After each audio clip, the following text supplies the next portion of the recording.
Galileo to Einstein didukung oleh Early Branding and Communication. Kunjungi kami di www.thinkingearly.com. Baik, jadi dalam hal ini yang kita sebut diferensial adalah suatu teknik yang kita gunakan untuk dalam hal ini menghitung kecepatan pada saat tertentu. Nah, kembali kita mengingat bahwa kecepatan rata-rata kita definisikan sebagai perubahan posisi atau perpindahan terhadap waktu. Nah, jika interval waktu atau delta T ini sangat-sangat kecil atau boleh dibilang mendekati 0, maka kita dapat menuliskan bahwa kecepatan pada saat tertentu atau secara sederhana kita hanya menulis sebagai V adalah turunan dari posisi terhadap waktu dr per dt. Nah, sekarang yang perlu kita pahami adalah bagaimana operasi matematik untuk menurunkan suatu fungsi. Nah, ini kembali kita akan berbicara sedikit dengan matematik, tapi ada hal yang penting yang nantinya harus kita tekankan ketika kita belajar fisika, bahwa matematik adalah suatu alat bantu. Kalau Galileo dulu menyebut bahwa matematik adalah bahasa yang digunakan dalam fisika.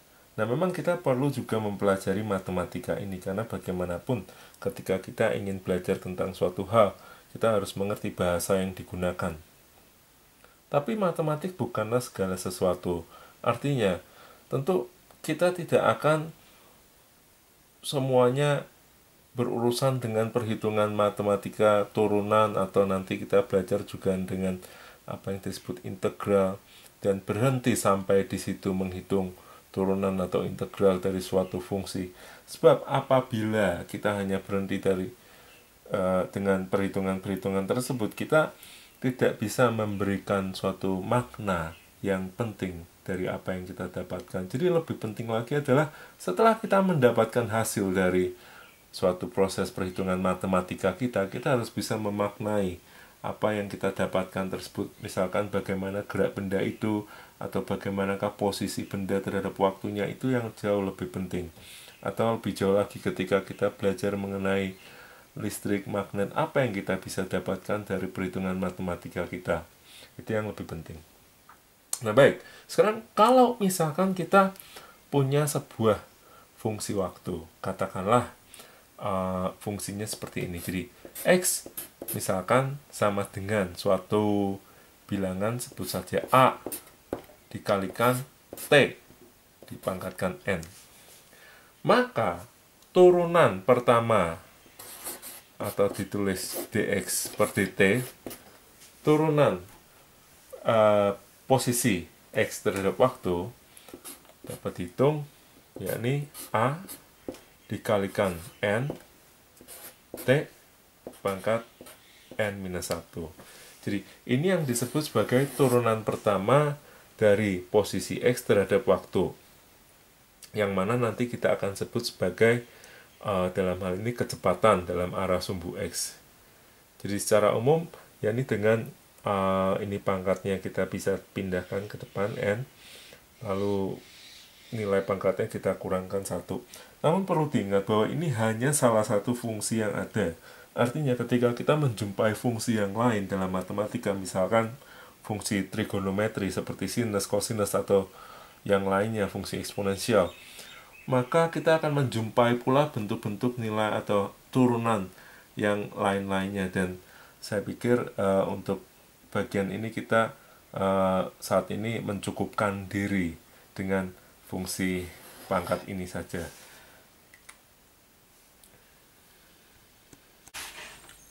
Baik, nah sekarang kita kembali ke soal mobil tadi. Ketika mobil ini bergerak dengan suatu fungsi posisi terhadap waktu 3t², maka di sini kita bisa menghitung secara umum bagaimana kecepatan mobil tersebut. Jadi, sekali lagi, kita dapat melakukan suatu perhitungan diferensial, yaitu bahwa kecepatan adalah turunan pertama posisi terhadap waktu. Maka apabila kita punya fungsi posisinya seperti ini, 3 kali t², maka kita akan dapatkan secara umum kecepatan gerak dari mobil itu memiliki fungsi 6 dikalikan t. Jadi 3 kali 2 kali t pangkat 1, 6 kali t.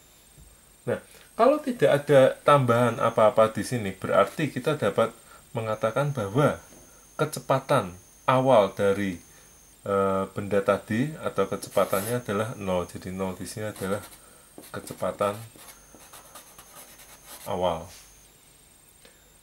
Maka kemudian jika kita buat sebagai suatu perhitungan tabel waktu dengan kecepatan, kita bisa melihat bahwa pada waktu 0 atau mula-mula, maka nilai kecepatan dari benda tadi adalah 0. Lalu pada saat di detik pertama, kecepatan benda kita masukkan di sini, maka nilainya 6 meter per detik. Kemudian pada detik kedua, kita akan dapati nilai kecepatannya 12 meter per detik, dan seterusnya. Nah, jika kita lihat di sini, kita akan melihat bahwa benda ini bergerak dipercepat. Nah, hati-hati sekarang. Benda ini bergerak dipercepat. Jadi, pada detik pertama, kecepatannya 6. Lalu tadi pada detik 0 masih tidak ada kecepatan. Nah, pada detik kedua kecepatannya 12. Nah, sekarang apa yang kita bisa mengerti dari percepatan? Apa yang bisa kita mengerti dengan percepatan dari soal ini? Nah, ini yang akan menjadi pembahasan kita.